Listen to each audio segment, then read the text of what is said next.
Several members of the Jamaica Constabulary Force were arrested today during a major operation, while others are being sought after they were identified as being members of the Clarendon-based Ronco gang. Deputy Commissioner of Police in charge of crime, Fitz Bailey, made the revelation this afternoon during a media briefing. This investigation started when a series of robberies were reported, which caused us to suspect police involvement. As a consequence, the Counterterrorism and Organized Crime Investigation Branch, along with the Criminal Investigation Branch and other formations within the Jamaica Constabulary Force, conducted a joint investigation into alleged breaches of the Criminal Justice Suppression of Criminal Organization Act, commonly called the anti-crime legislation. The investigation covered the period between 2019 and 2021 against members of the Ronco gang, which included police and civilian operating out of Clarendon. In June 2021, the police, acting on information, commenced investigation into a plot to kill David Henry, O.C. Kochi, a member of the gang accused of being an informer to the police. The plot was uncovered, which led to the fatal shooting by the police of Kevron Salmon, otherwise called Siva, who was second in command of this gang. 2 firearms were recovered from that incident. Constable Tafara Silveira, attached to the St. Andrew South Division, who is identified as the leader of the gang, along with Mark Burnett and Christopher Robinson, were charged with conspiracy to murder and are before the Clarendon Circuit Court coming out of that incident. The criminal network has been linked to shootings, robberies and abductions in 7 parishes between 2019 and 2021. DCP Bailey disclosed that 4 police officers are among the alleged gang members taken into custody. We have identified 27 members of the gang, which include at least 8 members of the security force, one of whom fled the island immediately after the arrest of Constable Silveira.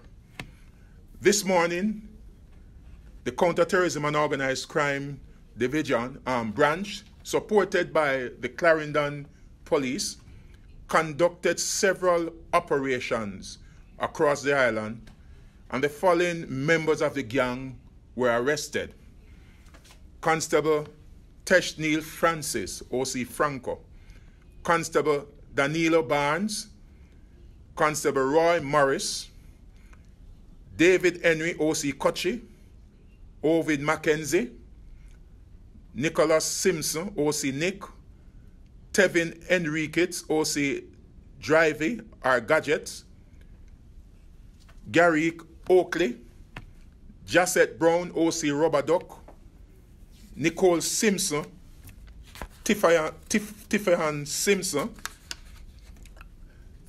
There are 3 additional accused already in custody who will join the above mentioned members in this anti-gang investigation. And they are Constable Silveira, which I referenced earlier on, Mark Barnett, and Christopher Robinson. These were involved in that conspiracy to murder charge. The police have the capacity and the will to investigate our own. And this investigation was not reported by citizens. It was a result of our own intelligence-led investigation. We would like to declare that we will be unbiased in our approach to any member of the society who run afoul of the law, whether you're a pastor, a priest, a politician, or police. We will bring you more on this developing story in subsequent newscasts. 6 people were shot, 3 fatally, when gunmen traveling in a white motorcar opened fire on a group on West Main Drive in MAVERLEY, St. Andrew last night. Here's Colleen May with the details. Police Commissioner Major General Anthony Anderson says investigators are pursuing leads to apprehend the gunmen responsible for last night's fatal attack on West Main Drive in MAVERLEY, St. Andrew. 6 people were shot, 3 fatally, when gunmen traveling in a white motor car opened fire on a group around 8:30 p.m. A nearby police team responded and engaged the shooters in a gun battle and a high-speed chase. The gunmen, however, abandoned their vehicle in the St. Andrew North Police Division and escaped. This morning, Anderson visited the MAVERLEY location. He said he was confident that the perpetrators will be caught. According to the police commissioner, investigators will use available forensic technologies and Jamaica Eye video surveillance footage as part of their probe. Meanwhile, Deputy Superintendent of Police and Station Commander for the Duhaney Park Police Station says the incident is believed to be gang-related. Well, about an hour ago, there was a shooting incident in the MAVERLEY space. A car drove up, men alighted and fired at a group of persons that were in this vicinity. It has been confirmed that 6 persons have been shot, 3 of which we have now confirmed to have succumbed to their injuries. During the incident, we had a police unit in close proximity. That unit gave chase. There was an ensuing gun battle. The men ran, leaving the car somewhere in the vicinity of the St. Andrew North Police area of Manentil Road. The car is now in our custody. The police are conducting a thorough investigation as we speak. We are following some leads regarding this incident. It's a very sad incident. A number of residents are around. MAVERLEY space has been experiencing some amount of calmness over a period of time, but we're aware of the gang conflict that is happening in this particular area. And so we're following some leads in this investigation. Last night, there was additional police presence in MAVERLEY, and the police commissioner said it will continue at least in the immediate future. Reporting for Mello TV News, I'm Colleen May. Opposition spokesperson on education and training, Dr. Angela Brown-Burke, is calling on the government to implement a formal coordinated program to deal with issues that are affecting some students. This, Dr. Burke says, comes as several schools have been seeing spades of stabbing incidents that resulted in the death of 2 students and the injuring of another. It has been concerning when we see the number of videos that are circulating on WhatsApp groups and different social media platforms. One has to become concerned. It has really increased dramatically. We have seen some of the kids have had to go to the hospital to seek medical attention. We saw 2 young men dying recently, one from Papine High School and the other from William Neighbor. And I think just today I saw another video circulating with some kids from Excelsior High School. And just given the spate of violent activities, I believe that it has now moved from being an activity that is addressed, an issue that's addressed at a school level, school by school. I believe that it has to be brought now to a higher level at the Ministry of Education, at the government, so that a formal, coordinated program can be worked out using data that is emerging from the incidents that we have seen. I also believe that included in that has to be enough school nurses, psychologists, social workers, and other individuals who can help to understand, identify, analyze, and deal with the issues that we are seeing our children presenting with. Dr. Berg pointed out that these recent incidents have made students and parents afraid. What is clear is that it is now making school unsafe in so many ways. And there are parents, because many have said that to me, that they are now wondering whether school is a safe place for their children. We already have seen that our families, in many instances, are not safe spaces, that our communities, many of them are not safe spaces. We have to ensure that we keep our schools as a safe place, and the ministry has to give some guidance and some template and some kind of direction to help our schools in making sure that they are able to do that. This is when we have to pull our parents in as partners in dealing with this, our churches, our civic organizations, our communities, all of that come together to make sure schools remain a safe place for our children. The Ministry of Justice launched its Alternative Dispute Resolution Services public education campaign under the theme, Taking Justice to the People of Jamaica earlier today. Minister of Justice, Delroy Chuck, along with representatives from the Restorative Justice Program, the Child Diversion Program, the Victim Services Division, and the Mediation in Courts Program were in attendance at the launch. Minister Chuck, in his remarks, said that the interpersonal relationships in our society have been broken down and has disintegrated. The Ministry of Justice recognizes that across Jamaica, in the homes, in the neighborhoods, in the communities, on the street corners, in the marketplace, in the corners and the stoplights, we have so many volatile situations. The interpersonal relationships across Jamaica has not only broken down, but they seem to be disintegrating. Families, neighbors, communities do not use appropriate means to settle their disputes, disagreements, and conflicts. What we have across Jamaica now is where people use violence, abuses, threats of violence, and oftentimes murder in order to solve problems. Jamaica cannot continue like this.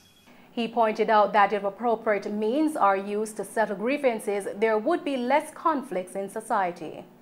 We have to find ways and means to be able to encourage people to settle their interpersonal differences, to settle appropriately disagreements and conflicts. What is known is that if they use alternative dispute resolutions, that in the vast majority of cases, healing, settlements, recovery, restoration can be met. But people are not using the appropriate means to settle their grievances. They are using unlawful, illegitimate, violence, killings, shootings, stabbings in order to settle differences. And what we intend to do from the Ministry of Justice is to take ADR, alternative dispute resolutions, across the schools, the churches, communities, and in doing so, we want to sensitize the citizens of this country that where they see disputes or have disputes, refer matters to ADR. The Justice Minister further explained how alternative dispute resolution services can help the society be better able to deal with conflicts. Across Jamaica, in every single parish, we have victim services offices. We have justice centers in virtually all the parishes, and we hope very shortly to have justice centers in all the parishes. We have restorative justice in every single parish and more. We actually have 19 restorative justice centers. We have child diversion officers in every parish.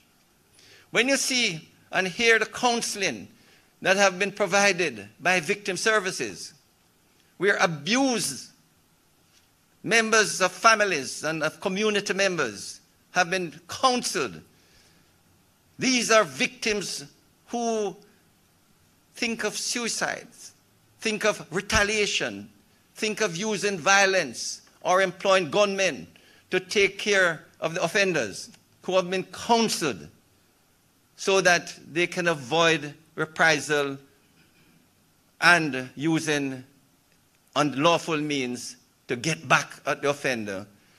These are success stories to be told. The Ministry of Finance and Public Service has provided approximately $100 million towards a public education campaign and other alternative dispute resolution activities. 6 of 8 men listed by the Kingston Western Police as persons of interest are now in custody. The names of the 8 men and 2 others listed as wanted were released early this week. All 10 were asked to turn themselves into the police immediately. Head of the division, Senior Superintendent Michael Phipps, said that up to Wednesday, 6 of the persons of interest turned up. They are Tafari Kirk Anderson, Amani Malcolm, aka Bling Dog or Dante, Omar Quinty Stewart, Lancaster Coke, otherwise called Bomber T, Kirk Charter Roberts, and Marvin Teddy Paul Kelly. Yet to turn themselves in are Michael Coke Jr., aka Titty Man, and a man known only as Kemar. The wanted man, only known as Kyle and Rico, are still being sought. SSP Phipps said that the Kingston Western CIB and the gang unit from the Counterterrorism and Organized Crime Unit, CTOC, are conducting interviews with the men and their attorneys and are urging all others, especially Titty Man, to come in. Anyone knowing the whereabouts of the remaining persons or any other wanted men is being asked to contact the Denham Town CIB at 876-922-6441, the police 119 emergency number, or the nearest police station. The National Land Agency is to host its Land Administration Outstation Clinics from March 28 to 31, 2022. The clinics are aimed at assisting persons with land administration matters. The clinics are scheduled to be held at the NLA's Portland Parish Office on Monday, March 28, the St. Thomas Rada Office on Tuesday, March 29, the St. Catherine Rada Office on Wednesday, March 30, and the NLA's St. Mary Parish Office on Thursday, March 31.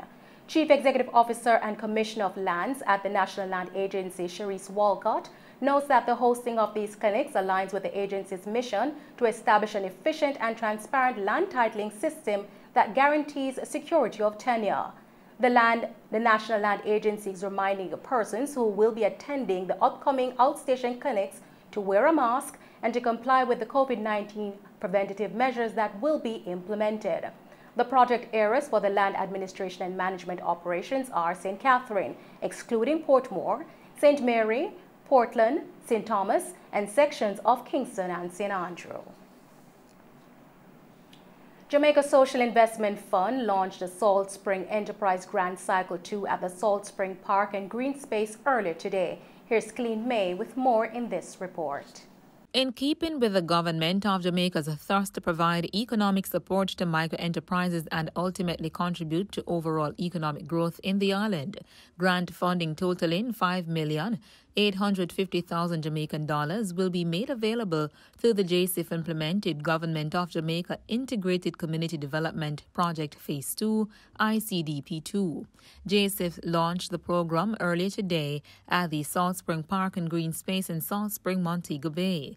JSIF's Managing Director Omar Sweeney said this is to bolster a total of 30 micro-enterprises that are dedicated to small-scale manufacturing in Salt Spring.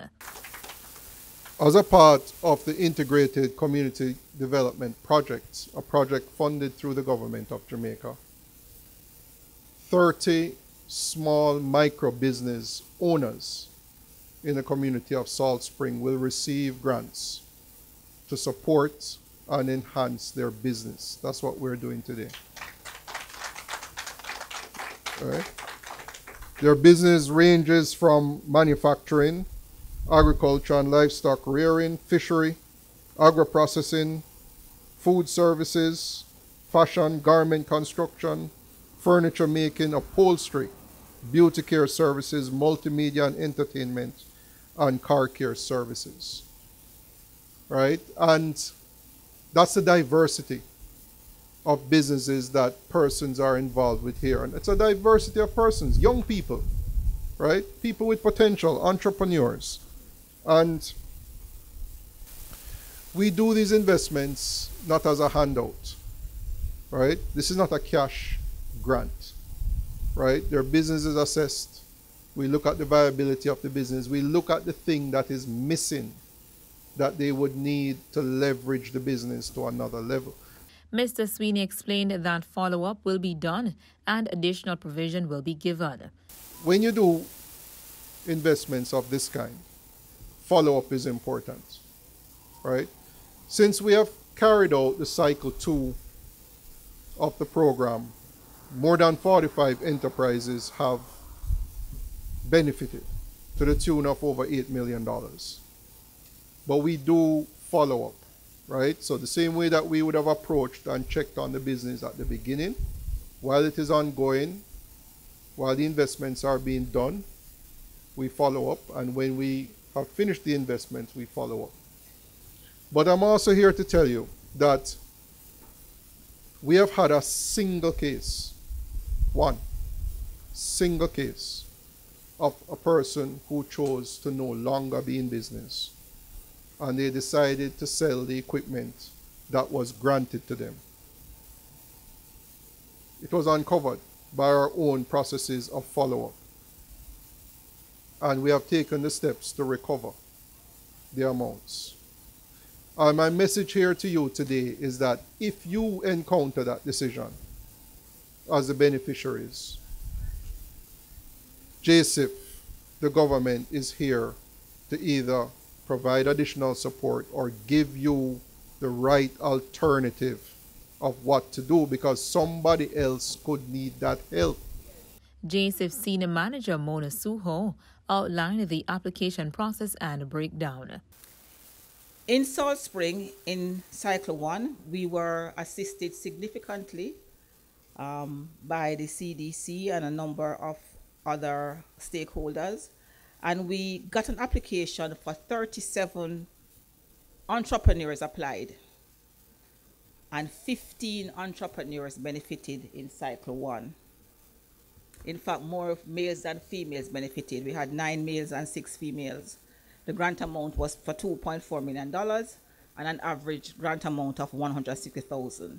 And we saw a range of entrepreneurs such as cleaning, photography, videography, agriculture, livestock rearing, food and retail services. And all of the enterprises who benefited were in business for over 1 year. And they were making an annual income of between $200,000 to up to $4 million. She pointed out the main components of the program. So we had the main component being the capital grants, which provided equipment, machinery, tools, furniture, materials, and supplies. Very importantly as well, we had a business development consultant who provided them with very important business development training in a range of areas: marketing and sales, basic financial management, pricing, records management, and customer service. Before we actually did the business development training, we had a very comprehensive need assessment. And the need assessment showed us that the majority of our entrepreneurs, while they may have a TRN, the businesses are unregistered. They, for example, they're not necessarily connected to networks that provide them with any kind of professional development support. And of course, for many of them, they had very, very poor, and in some cases, no records. And it was very important for us to be able to assess them properly so that we could tailor our training activities to suit their needs. Reporting for Mello TV News, I'm Colleen May. Jamaica reported 21 new cases of COVID-19 and 1 fatality on Thursday, according to the latest statistics from the Ministry of Health and Wellness. This pushed the total number of cases of the virus since the start of the pandemic to 128,628 and the death toll to 2,875.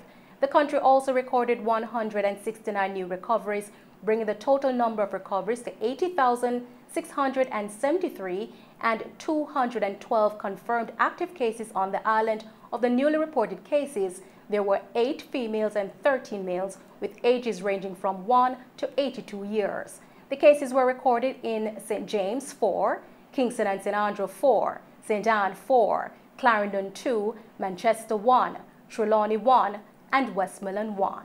Meanwhile, the latest death is a 66-year-old woman from Kingston and St. Andrew, whose death was previously reported under investigation in November last year. And those are the stories making the news. We now take a break and join Christopher Scott with the sports.